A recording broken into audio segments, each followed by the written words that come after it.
Oke, sebelumnya Assalamualaikum warahmatullahi wabarakatuh. Kembali lagi dengan saya pada pembelajaran IML atau instalasi motor listrik. Pada pertemuan kemarin kita sudah mempelajari mengenai simbol-simbol pemrograman. Nah, pada pertemuan kali ini kita akan mempelajari bagaimana cara memprogram smart relay menggunakan Jellysoft. Oke, jadi langsung saja ya kita masuk ke software Jellysoft-nya. Ini bentuk dari Jellysoft-nya berwarna hijau. Langsung saja kita klik 2 kali, kemudian kita tunggu loadingnya ya. Nah, ini merupakan software dari Jellysoft. Nah, di sini bisa teman-teman lihat ya. Ini kita klik new program. Ini klik new program, kemudian kita memilih tipe PLC yang tipe smart relay yang akan kita gunakan ya. Semisal kemarin kita juga sudah mempelajari jenis PLC SR3B261BD yang terdapat di SMK ya, bisa kita beli. Nah, ini spek-speknya, power supply-nya menggunakan 24 volt DC.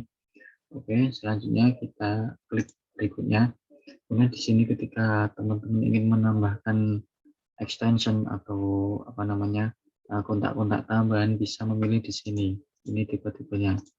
Tapi ini sangat jarang ya. Kalau tidak memilih ini, langsung saja kita klik berikutnya.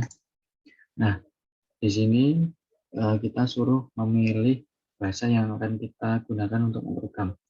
Jadi dari smart dari Jellysoft ini sendiri itu memiliki 2 bahasa untuk bisa dipilih, yaitu ladder diagram kemudian function block. Tapi yang sering digunakan itu yang ladder diagram ini ya. Bisa kita pilih ini, kemudian kita klik ini ya. Oke, kita tunggu.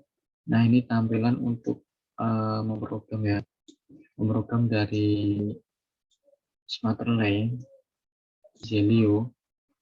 Langsung saja kita masuk. Misal ingin memprogram, ini tinggal, ini kemarin kita juga sudah belajar, ini ada simbol input, kemudian memori, kemudian output, kemudian ada timer, counter. Nah, itu yang paling sering digunakan. Nah, kemudian kita coba membuat program sederhana. Kalau teman-teman ingin mengambil input itu dari sini, ini ada I1 sampai IG atau 16 input ya. Kita ambil salah satu kontak inputnya. Untuk penaruhannya kontak input di ini ya, di kolom kontak ya. Ada kontak 1, kontak 2 sampai kontak 5. Kemudian di sini untuk koilnya. Kemudian kita ambil koil, misal kita ambil Q1, koil Q1 ini ya. Nah, kalau koilnya diletakkan di sini tidak bisa diletakkan di kontaknya, tapi harus di koilnya. Nah, seperti ini. Dan tinggal menyambung saja. Ini tinggal klik kiri sampai seperti ini. Kemudian kita coba simulasi ya, nanti responnya bagaimana. Kalau simulasi tinggal klik ini, huruf S atau simbol S, klik saja, tunggu, kemudian kita klik run. Ini ya, klik run. Nah, kita simulasikan. Ini nanti kalau hidup, lampunya akan tertampil di sini. Ini untuk simulasi untuk tombolnya I1 sampai IG. Nah, kita menggunakan I1. Kita coba pencet. Nah, ini mencet. Kalau kita lepas, nah ini terlepas. Kalau pas kita pencet bisa diperhatikan ini hidup. Kemudian kalau dilepas dia juga mati. Nah, biasanya dalam sistem seperti ini itu membutuhkan suatu pengunci ya. Karena ini kita simulasikan tombol. Kalau tombol kan setelah dilepas dia juga akan mematikan dari apa namanya outputnya ya. Nah, bagaimana cara menguncinya? Kita langsung saja kita stop dulu. Kita ke mode edit ya. Mode edit. Nah, cara mengunci itu sebenarnya yang akan kita kunci itu apa? Nah, semisal yang dikunci itu di sini kan Q1. Berarti kalau mengunci itu kan menggunakan NO atau normally open. Nah, normally opennya Q1 ini untuk mengunci jalur sini ya, jalur ini. Karena kan bisa kita perhatikan ketika ini menyambung, dia akan menghidupkan ini, tapi ketika putus, ya ini juga akan mati. Nah, bagaimana cara mengunci? Jadi harus ada jalur, ibaratnya jalur alternatif untuk menghubungkan suatu arus ke sini ya. Jadi penguncinya itu misal ini Q1, kita ambil kontak Q1. Nah, kalau kontak ini ya Q1 sampai QA. Nih. Nah, kalau kontak peletakannya di sini. Nah, kita sambungkan saja. Nah, ini untuk penguncinya. Jadi bisa seperti ini, bisa langsung kita lihat ya, untuk responnya. Sekarang, kemudian kita simulasi, kita klik ini ya, set, kemudian lepas. Nah, di sini dia tidak mati karena sudah mengunci. Bisa diperhatikan tadi kan menghidupkannya di sini. Kalau di sini ada arus, nah ini ada arus, ini merah-merah tandanya ada arus ke sini. Kalau ini hidup, nah kalau ini hidup ini kan kontaknya ini kan ikut ini hidupnya. Kalau ini menutup, maka dia juga mengalirkan arus listrik sini. Jadi walaupun ini terlepas, arus listriknya bisa melewati sini. Nah itu yang namanya sistem mengunci ya. Sistem mengunci untuk jadi pengunci itu seperti membuat jalur baru untuk tetap menghidupkan ini outputnya. Nah, di sini itu rangkaiannya belum bisa kita stop ya. Nah, bagaimana cara kita men-stop? Kita memberikan tombol stop ya. Kita menggunakan I berapa? Kalau stop itu kan melepas, apa namanya? Stop itu memutus. Nah, kalau memutus itu kan dari menyambung. Jadi kita tambahkan kotak NC atau normally close itu di jalur yang masih terdapat arus listrik ini. Daerah sini.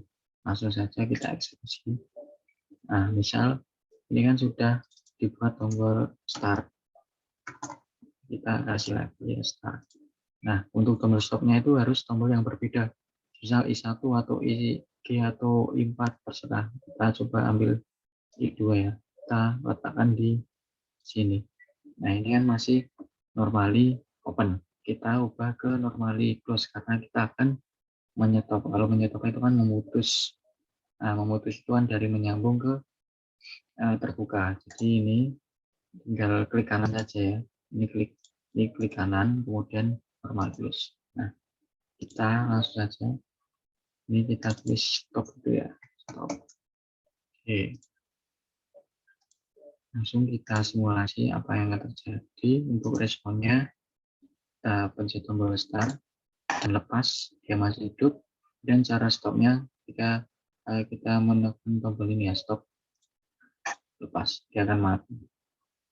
Nah, ini merupakan rangkaian tombol start stop untuk satu output ya. Oke, langsung saja. Ini merupakan rangkaian sederhana ya. Sekarang kita coba membuat rangkaian yang menggunakan prinsip M.